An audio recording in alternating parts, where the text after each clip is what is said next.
గజపతి నగరంలో గత ప్రభుత్వం పేదలకు ఇచ్చిన జగనన్న కాలనీ వాసుల పరిస్థితి అగమ్య గోచరంగా మారింది.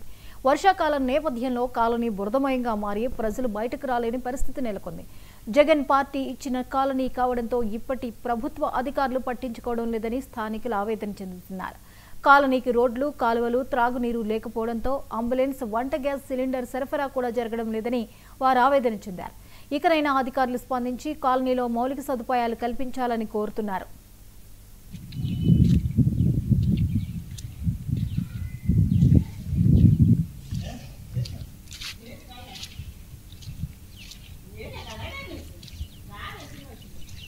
సార్, నా పేరు ఊరిటి మమతాదేవి. నేను గజపతినగర్ మండలం వైఎస్ఆర్ నగర్ జగనన్న కాలనీలో ఉంటున్నానండి.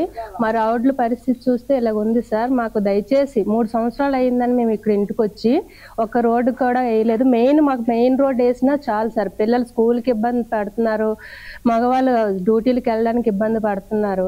మేము కూడా బయటకు బజారు గట్టి వెళ్ళడానికి కూడా ఇబ్బంది పడుతున్నాం సార్. మాకు కొంచెం సౌకర్యం లేదు సార్. దయచేసి మా దయించి మాకు రోడ్లు వేయండి సార్. మెయిన్ రోడ్ అయినా చాలు. మాకు కాలనీలోని నీరు సదుపాయం లేదు, మేము కాలువలు లేవు సార్. మరి బయటికి ట్యాంకీ కట్టి 4 సంవత్సరాలు అయింది. దాని నుంచి మాకు వాటర్ సప్లై కూడా లేదు సార్. బయటికి వర్షం పడ్డామంటే నరకం పడుతున్నాం సార్. పాములు, పొట్టు అన్నీ వస్తున్నాయి సార్.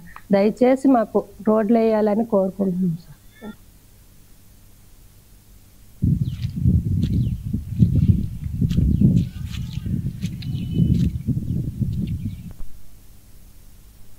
యాదాద్రి భువనగిరి జిల్లా మోత్కూరు మున్సిపాలిటీలోని సాయినగర్